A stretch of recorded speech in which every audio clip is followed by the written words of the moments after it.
But there was, I mean, the time I called you, I passed by the gate as if I was going to the airport at this time. There was no traffic. But when you look to the left or to the right, you see all the vehicles queuing for fuel. All the indices of state failure are in place. There is an unprecedented level of impunity and a never-before-witnessed orgy of violence across the land. I'm going to talk more about impunity. Right now we are speaking about a student who tweeted and then he's locked up without due process. That's serious. The level of impunity is serious. Criminal gangs are holding. The IG has been convicted to jail. He is still walking around. That's impunity. The Inspector General of Police has been committed to jail, convicted to go to jail. Now, in a sane society, from that point, they go for him. Because the police are not supposed to be serving the IG. The police are serving Nigeria and the Constitution. But 3 days, 4 days after, nothing has happened. And he is guilty of the same offense as Mr. Offiong, the human rights lawyer, who was accused of the contempt of court and was immediately taken to the prison. And he spent 1 month in prison. Exactly the same offense, contempt of court. This is impunity. Criminal gangs are holding swaths of the Nigerian territory, bombing state infrastructure, collecting taxes, kidnapping travelers for ransom, sacking whole villages, burning down police stations and INEC infrastructure, dislodging soldiers from their military outposts, abducting school children, transforming some of these school children into child soldiers and others into sex slaves, carrying out mass executions and sending periodic threats to the federal government. While working on this, the violinist I have in my church was kidnapped. And we had to look for, do you know a violinist, Emeka? He was kidnapped and we had to look for 2 million to save them because there were 14 people in the bus and the entire passengers were kidnapped and they were asked to bring 5 million. Thank God that after 2 million, he was released. In the face of these brazen attacks that are equivalent to an open declaration of war, the government in place appears either utterly incapable or inexplicably unwilling to perform the primary duty of government, namely to protect the lives and property of Nigerians, to such an extent that many Nigerians in exasperation now wonder if high-level agents of government are not actually complicit in the genocidal war against innocent Nigerians. Indeed, many are beginning to believe that there are treasonous persons within government structure who have resolved to destroy the Nigerian state in the manner that we are witnessing today. Election cycle after election cycle, Nigerians have kept on rearranging chairs in a Titanic, as it were. In a Titanic that is drowning. The state is failing, and failing terribly at an alarming rate. Nigerians have seen their lives devalued and their rights diminished on every count. Rural farming communities are being devastated massively and rapidly on account of the menace of bandits and killer herdsmen that have taken over territories which used to be referred to as the food basket of the nation. Many of the farming communities in Benue, Plateau, Zamfara, Kaduna, Katsina, Adamawa, Taraba, and Borno states have become killing fields from which everyone is fleeing for their lives. The situation has been further worsened in recent times by the floods that swept through most of the states of the country, killing hundreds of people and destroying livelihoods, including cultivated farmlands. Our well-educated, highly skilled, and most brilliant and most promising young professionals, including doctors and other medical professionals, IT specialists, engineers of all categories, as well as our most qualified professors, are fleeing the country in droves, begging to be allowed into not only the UK or the US and South Africa, but also begging to be allowed into Rwanda and Kenya and even Ghana, that is suffering the same kind of thing as ourselves, because people believe that they are still better. As they see no future for themselves and their children in Nigeria, some of our less educated but ambitious young people are daily perishing while attempting to cross the treacherous Sahara Desert or Mediterranean Sea towards some form of slave labor or sex trafficking in Europe and in our Arab countries.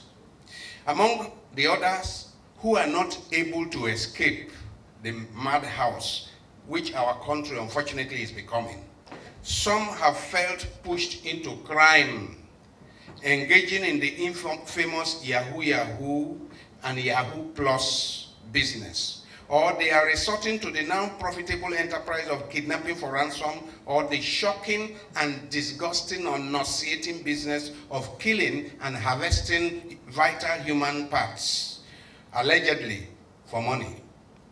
Perhaps worth mentioning here are also those young people across the country who have been so traumatized and so diminished by the acrimonious Nigerian circumstances that having given up on the idea of their lives having any meaning at all, they now waste whatever is left of their lives in all shades of drugs and narcotics. Now, with regard to the ravages of corruption, it is indeed most lamentable that while the generality of Nigerians are groaning under the weight of the ever-worsening economic fortunes to which the government of the day has no answers, and while the National Bureau of Statistics announces that 133 million, that's about 63% of the Nigerian population, have now slipped into absolute poverty, the sensibilities of the Nigerian people are insulted by what has become a string of daily revelations of monumental corruption and reckless looting of state resources. There is no day that we do not hear revelations of monumental corruption. To the tune of hundreds of billions of naira, involving high-ranking officials of a government that rose to power on the back of an aggressive anti-corruption propaganda. As the government is daily borrowing money from foreign creditors, expending over 90% of its earnings on debt servicing, and ensuring that generations and generations yet unborn will be carrying the burden of these ill-advised loans, agents of the same government are looting away the borrowed funds and squandering them in a life of debauchery, abandoning the mass of the people to dehumanizing poverty, bankrupting the moral fabric of the nation, and leaving the social infrastructure in a state of utter decay. Corruption has become so institutionalized and so normalized that nearly every position of leadership is poisoned and polluted. True, Nigeria is today one giant asylum. We seem to have habituated and normalized all the indices of insanity, though we keep going around wearing the mask of sanity. But sane societies do not behave the way we do. Sane people do not behave the way we do, even though we pretend that we are sane. I was just 2 days ago, was it Tuesday? Monday, I delivered a paper at the National Association of Industrial and Organizational Psychologists. They are the 2022 Scientific Conference of the National Association of Industrial and Organizational Psychologists. And I addressed them on the imperative of psychotrauma awareness and psychotrauma healing for personal, societal, and professional well-being. My conclusion is that a lot of people, including many of us who are here, are not well. Because a lot of people are carrying the trauma of many terrible things that have happened that you have witnessed in your life, and they have effects on us. Experts have demonstrated that childhood trauma is responsible for a lot of misbehavior in adulthood. Those of you who are interested in that paper, you can ask me for it. And I hope some of you remember that last month, the wife of the president, Aisha Buhari, confessed that her husband suffered post-traumatic stress disorder and that he got no help from the government, from the army, no help. And it is not only him. We have been superintended, our affairs have been superintended over the years by people who have suffered post-traumatic stress disorder. So no wonder what we're seeing, because we have sick people in the country being ruled by sick people. Because if you really ask, normal people, healthy people do not behave this way. The Nigerian ruling class is perhaps among the most opportunistic and rapacious ruling classes in the world, constantly reinventing and reinvigorating itself and seizing every opportunity to violate and devalue the people they claim to serve. They have so shamelessly exploited the poverty, the people's poverty, so callously manipulated the people's illiteracy, and so brazenly weaponized the people's ignorance that it is not at all in the interest of this ruling class to make any serious investment in quality education for the people. No wonder schools, colleges, and universities could be shut down for 8 months, and the leaders will just carry on business as usual, as if nothing is amiss. No wonder the government of a developing nation that has critical manpower needs could treat its public university lecturers as shabbily and as disdainfully as we have witnessed in the last few months. But let me seize this opportunity to remind the unrepentant conquerors of the Nigerian people that islands of affluence cannot coexist for long amidst a sea of destitution. Let me repeat. It is in the course of nature that islands of affluence cannot coexist amidst a sea of destitution. Those who are smiling to the bank after putting us in the mess of the moment must be reminded that in the process of evolution, if any species is overhunting and over-exploiting the very resources that they depend on for their nourishment, sooner than later, natural selection will take the predator out and restore some measure of equilibrium. So, if we do not change by design, if we do not agree that we need to change our ways, change will happen. If you do not change by design, you will change by default. Restructuring, a demand for the rule of law and citizenship, equal citizenship.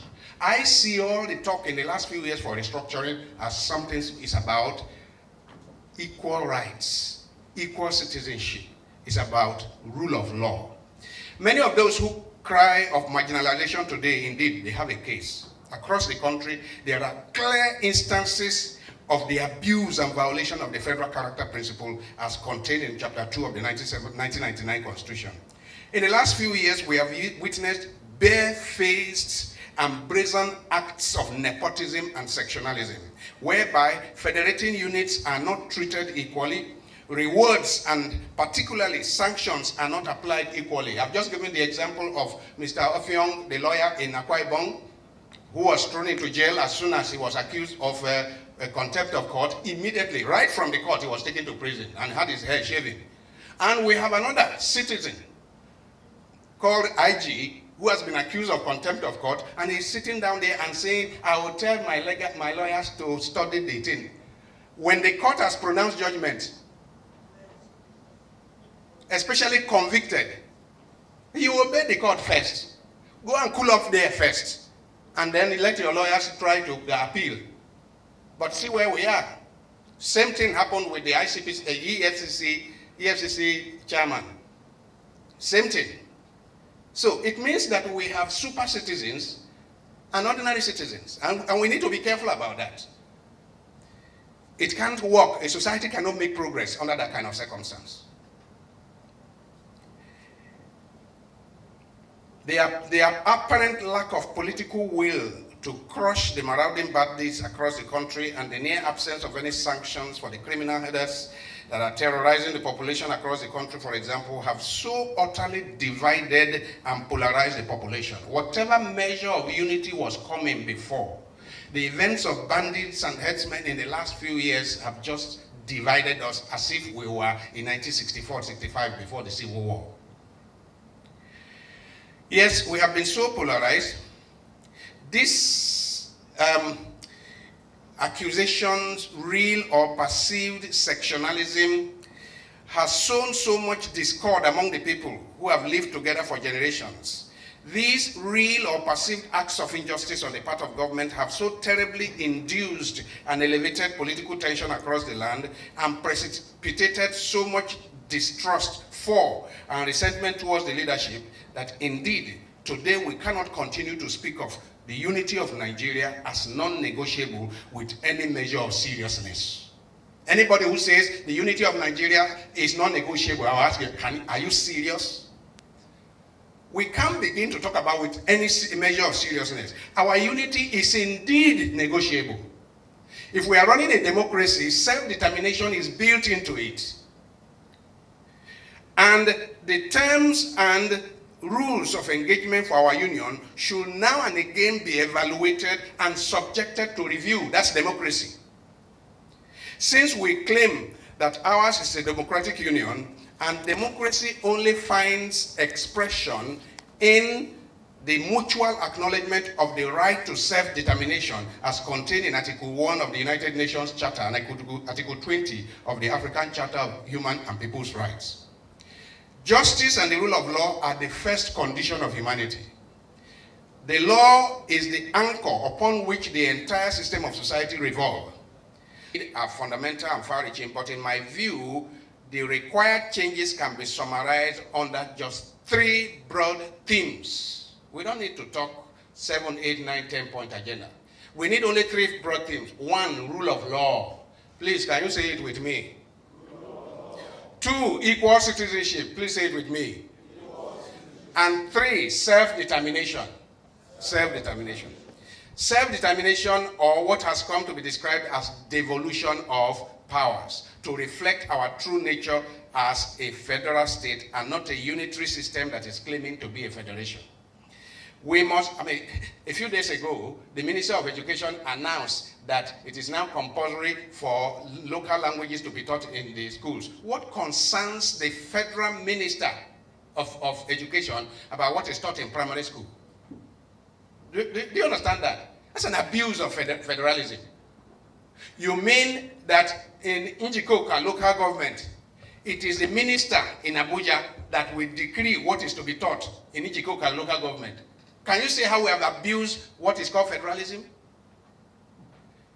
It's not that the policy is not a good one, but it is not the minister, federal minister, that should tell the local government chairman in Njikoka what to teach to the children of that place. They can make suggestions, but they can't decree that.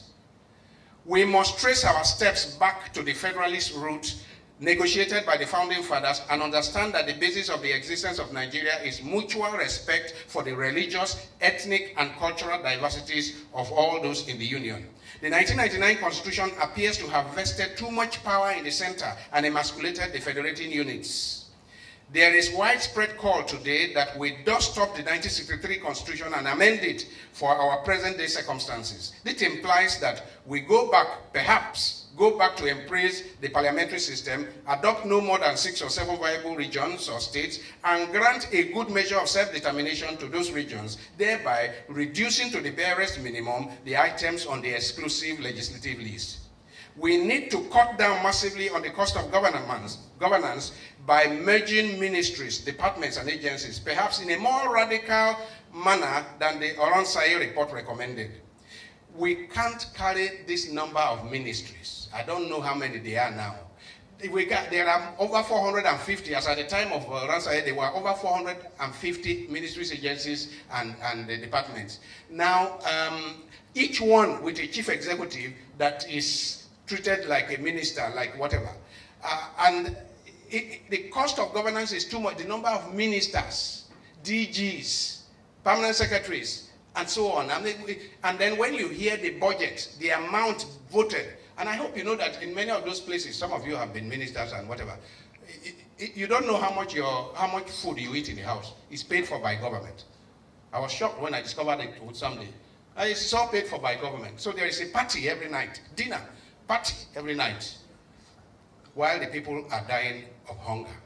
So we can't carry on. We must now summon the courage to discuss openly and frankly the thorny issues of religion and state of origin. This is something we have not seriously confronted. We must confront it now. The thorny issue of religion and state of origin, and agree what place, if any, religion should play in governance, and resolve on whether we want to live under a monarchical theocracy of some sort, or we want to live together as a modern federal state. I mean, since the Sokoto incident of Deborah, it almost made me to sign off that this one, it has crossed my red line. The Deborah case. And I was telling somebody last week, Deborah was executed by her classmates. They were sharing the same WhatsApp group in the classmates, and she was alleged to have written something offensive in the WhatsApp group, not in town, not in published newspaper. And her very classmates killed her in the most brutal manner. When that happened, I almost completely signed off that I don't belong here. I don't belong to this jungle. So we need to discuss openly the place of religion. How can I be judged by the standard of another religion and be condemned without any hearing? It really needs to be discussed. We need to discuss the issue of ethnicity and the right of every ethnic group. Why should it be that I am from Kogi State, and while everybody is talking about becoming president of Nigeria, nobody from my place can talk about it because we are a small group? Why? Why can't my brother aspire to be president of Nigeria? We need to discuss the issue of ethnicity frankly and openly. Whether we want to live in a multi-ethnic, multi-religious entity founded on the principle of justice, equity, equality, and mutual respect, it needs to be discussed. Otherwise, we're not going anywhere. Have election after election, we're not going anywhere. Build infrastructures, they will burn down one day. We're not going anywhere. If we are not able to resolve these thorny issues once and for all, I would humbly submit that we allow any geopolitical entity desiring to succeed to do so peacefully before it is too late. For quite frankly, as presently constituted, I see that time is running out for the Nigerian nation. Now we need a national network of thinking Nigerians. We need a network of thinking Nigerians from north to south and east to west who are prepared to engage in a wholesome, peaceful revolt against a degenerate governance system that is daily inflicting fatal wounds on the people and turning the impoverished masses against themselves in an orgy of violence.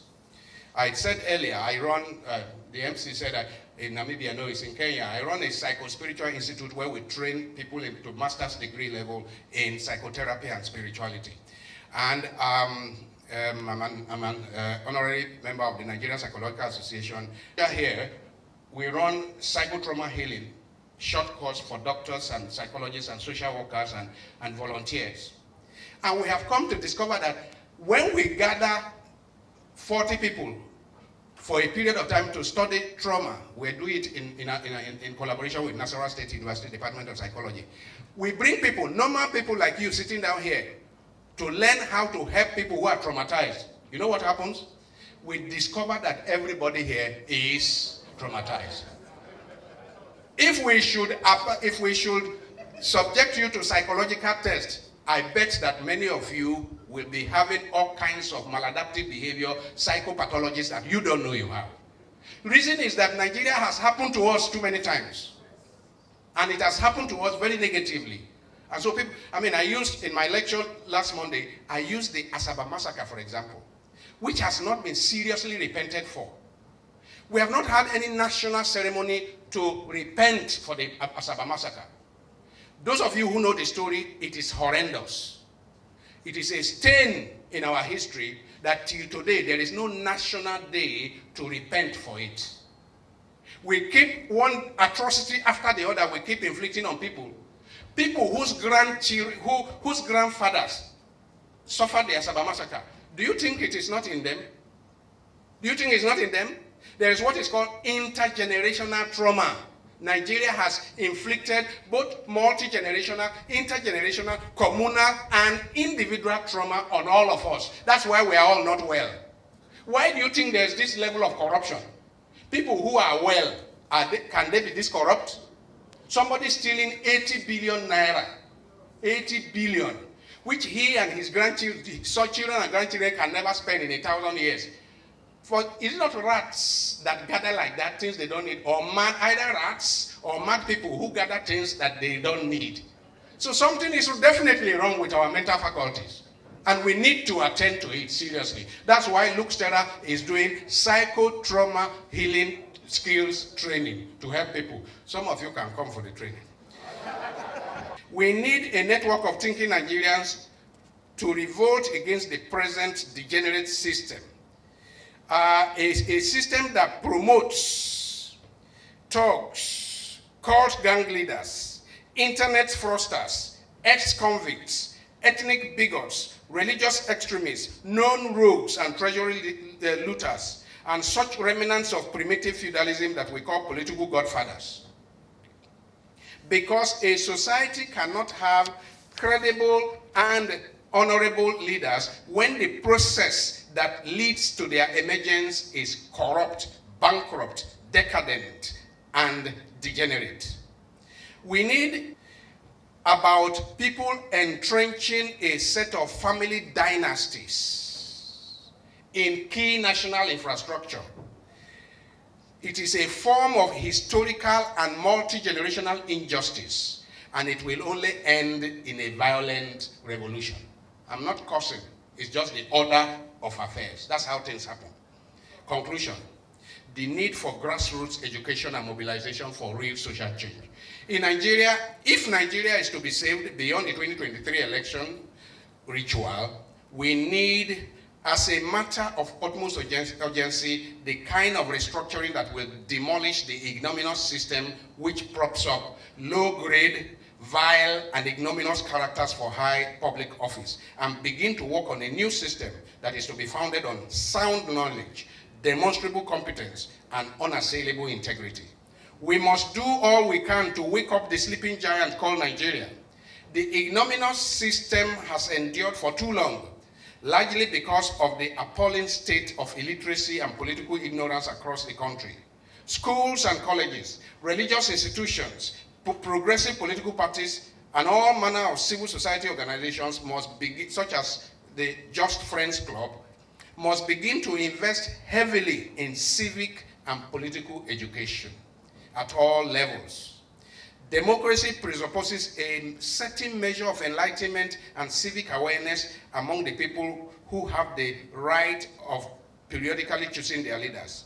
Without such enlightenment and awareness on the part of the masses, majority rule can often camouflage the dictatorship of primitive feudal lords, whose poor subjects have accepted their deplorable state as God's design for them and are unable to see how things could ever be different. Yes, as the prophet Hosea says, "My people die for lack of knowledge."